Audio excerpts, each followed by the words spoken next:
Phantasms and foam. Dream of sleep.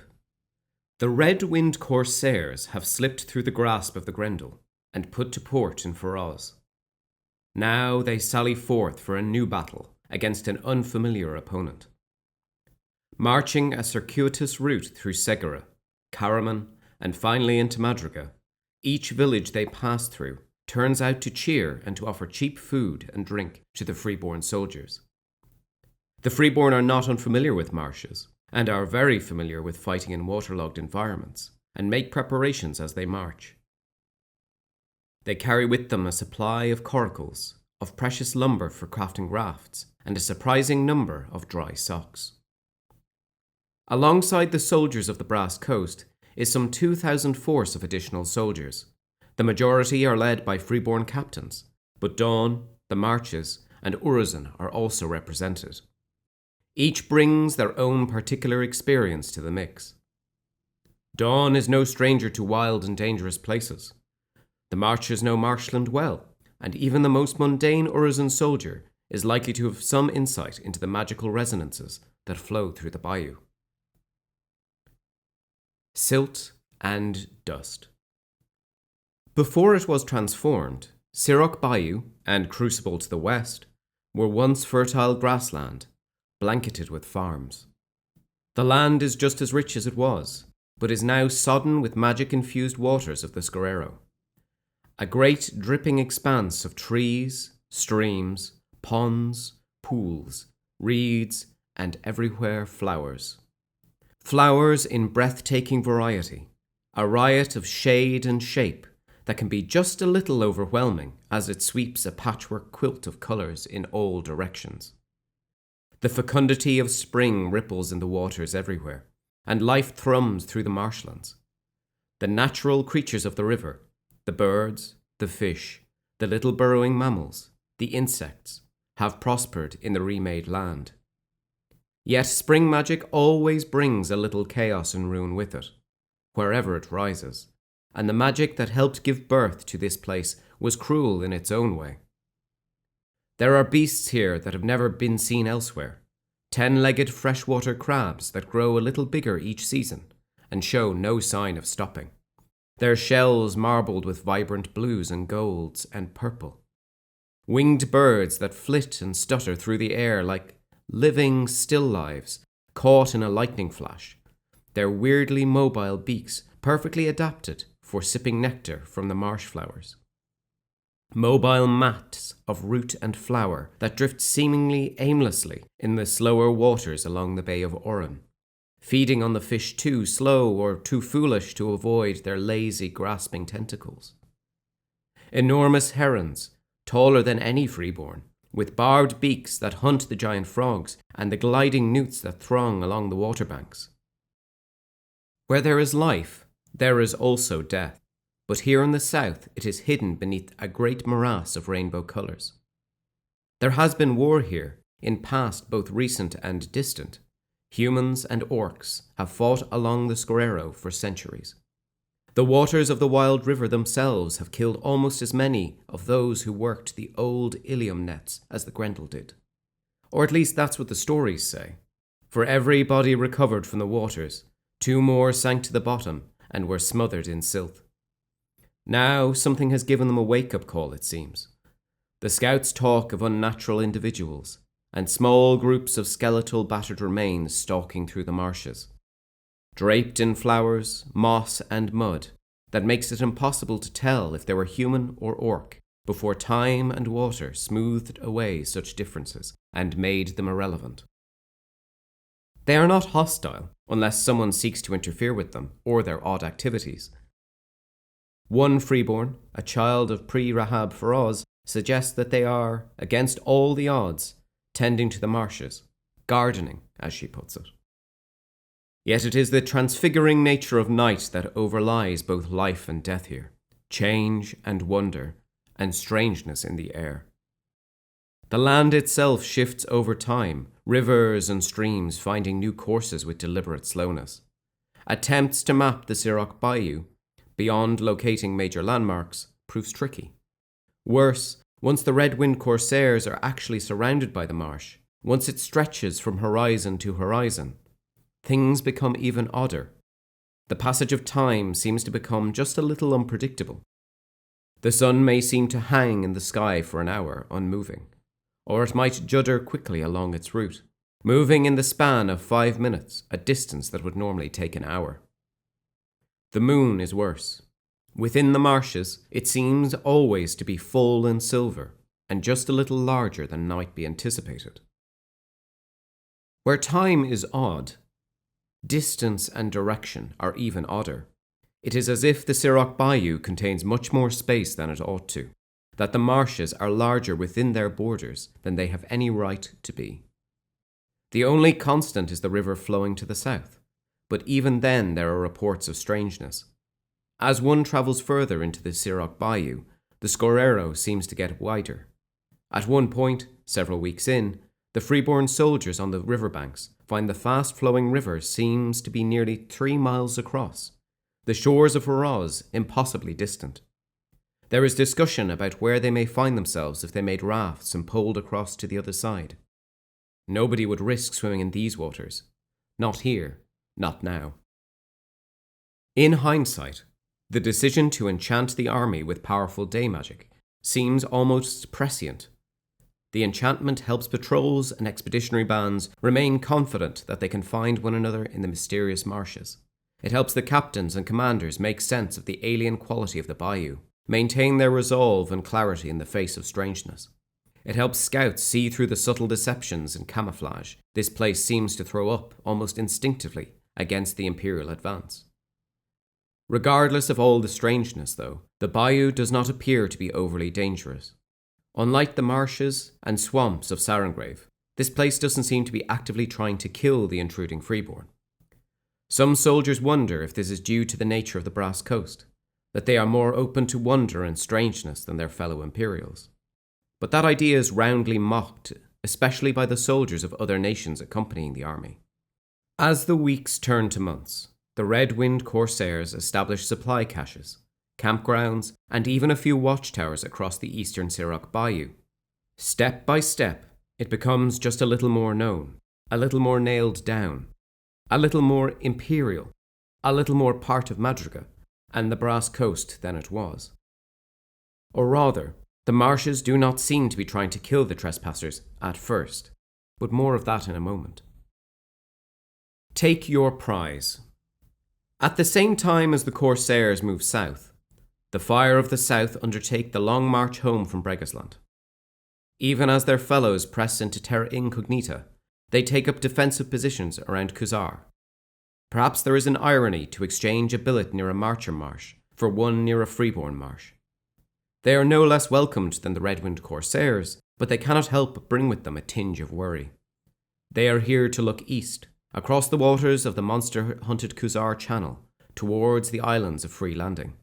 They are here to stand vigilant watch against the approach of the Iron Confederacy. As the Corsairs expand the bayou, the Sorani forces in Faraz move. The wings of Kobol, the navy that led the assault against Khazar Straits, sweeps north across the Bay of Oran towards Free Landing. They are not alone. A second force of warships sails with them.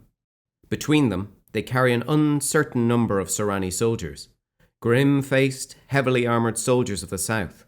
Their intent is simple: smash the last of the children of Rex and claim the islands where the Brass Coast began for the Iron Confederacy. The Sorani are joined by a little over 1,000 strength of freeborn ship captains, invited to join the battle against the children of Rex by the Dukes of the South.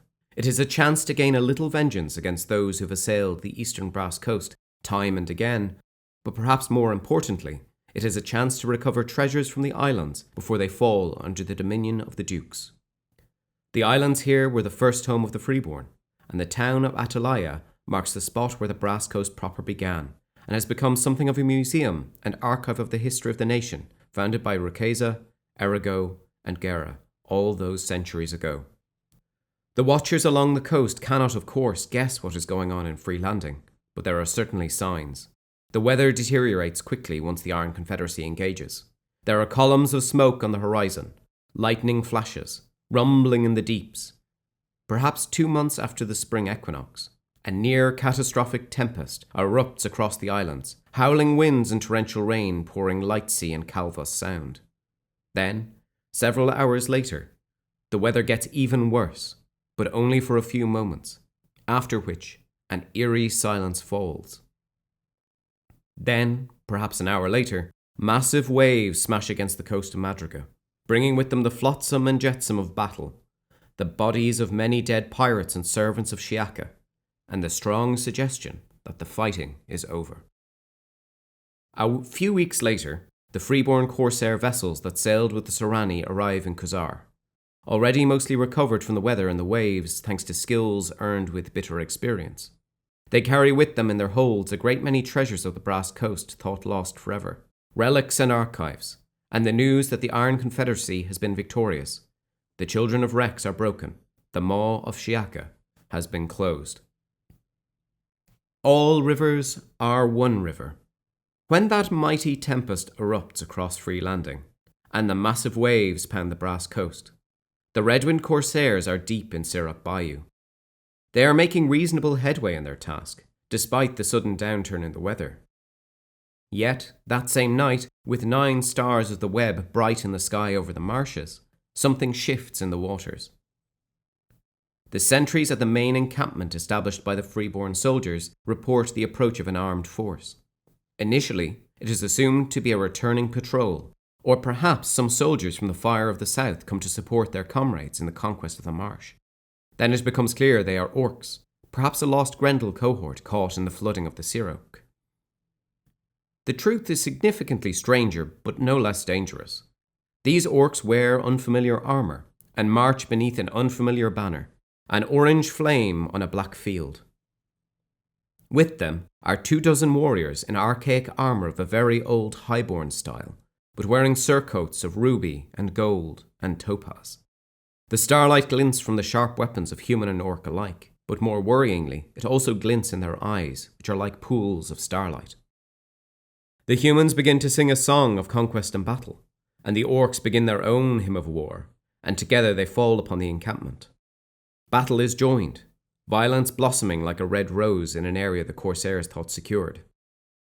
Almost immediately, the idea that this is some natural force, perhaps of bandits or something, is dispelled. When defeated, these attackers leave no remains behind. Body, weapon, armour, everything just disappears as soon as it is unobserved. They do not even leave bloodstains. Even the wounds their weapons inflict are not quite right. In the moment, blood sprays and bone breaks as normal, but a moment later there is no sign of actual injury. But the pain remains. A cleft limb remains useless. It just shows no sign of the harm that broke the bone. Those who fall before these phantasmal injuries still die, but their bodies are left untouched by any sign of injury. The dead look as if they have simply fallen asleep. The Corsairs fight off the attackers, but are left bewildered and unsure what has happened. With the morning sun, the only sign that these assailants were ever there are the small number of fallen freeborn, and mud thrashed up by the boots of the Corsairs themselves. Nothing else remains. Over the next week, as the solstice gets closer, there are more reports of similar incidents. Phantom soldiers who seem to come from nowhere, and go to nowhere when defeated. Horrible beasts that are as unreal as they are terrifying. Even reports of nightmare shapes drawn from the worst dreams of the soldiers they fight. At first there is concern they may be ghosts, but this is quickly dispelled. These don't seem to be the spirits of fallen warriors, but rather phantasms. Things of raw night magic, created in the image of memories roused up from the marshes. Phantoms of the orcs the freeborn drove out, and the first freeborn themselves before they were truly born free. Phantoms of Grendel, and the armies that have fought the Brass Coast for centuries. Phantoms of people nobody recognizes, either because they fought here so long ago that they have been utterly forgotten, or because they are taken from some childish reverie or daydream since discarded. Given a simulacrum of existence by the marshes themselves, and sent to protect its secret from the invaders. It is not clear if this is a result of the burst of spring magic released when the maw of Shiaka was shut, or by some magical chaos spun by the stars, or a natural quality of the deep bayou, or some enigmatic combination of all three. But as the season ends, the advance of the Redwind Corsairs has slowed to a crawl. Stand tall at the high tide. As the solstice approaches, the weather has cleared. From sour and violent, the sky has become a beaming blue expanse with nary a cloud in sight, and only the gentlest of breezes to break the heat of summer. Oh, there has been flooding, and the high winds and higher waves have left their mark. But in all honesty, though, the freeborn of Khuzar and Calvos have begun to become used to having sea invade their homes. They have built defences and learned how to drive unwelcome saltwater back out before it becomes too comfortable. The Redwind Corsairs remain in the marshes, battling with strange geography and stranger phantasms. Yet they have made progress, and another push next season will surely bring the bayou under the notional control of the Empire, assuming the situation remains the same and these figments of the past and out of dreams do not escalate to some more significant threat.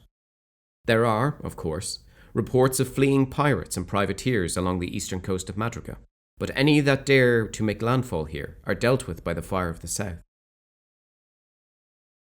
A few make it further afield, and there are 3 crews to be dealt with during the summit, but the others receive a similarly fatal welcome from the garrison of Mora's Rock, or from the guardians of Sarvos. The only children of Rex to truly escape the utter disaster in Free Landing are those who fled out into the Bay of Catazar, and there is no respite for them there. Imperial, Grendel, and Sarkophan vessels alike will hunt them, wherever they try to run, wherever they try to hide. The tale of the children of Rex has been one of needless suffering and thoughtless destruction wherever they went, but now their short story is over, and there is nobody in all the world who will weep to see them gone. Game information. Madriga. The Redwind Corsairs have made some headway in conquering the Sirak Bayou. Serani forces have conquered Free Landing with freeborn assistance. While some of their leaders are unaccounted for, the children of Rex are no more. A powerful enchantment of autumn magic lies over the territory. The Redwind Corsairs are about 3/5 of the way towards claiming the Sirak Bayou for the Empire. The main obstacle slowing their advance is the wild quality possessed by the bayou and the neighbouring Crucible. This means that it takes 15 victory points to completely claim the region rather than the usual 10. The Iron Confederacy has conquered Free Landing and broken the Children of Rex. The Maw of Shaka has closed, and the Serani are now in control of the entire region. In the process, freeborn Corsairs have helped to liberate the remaining historical relics of the founding and ferried them to safety in Khuzar.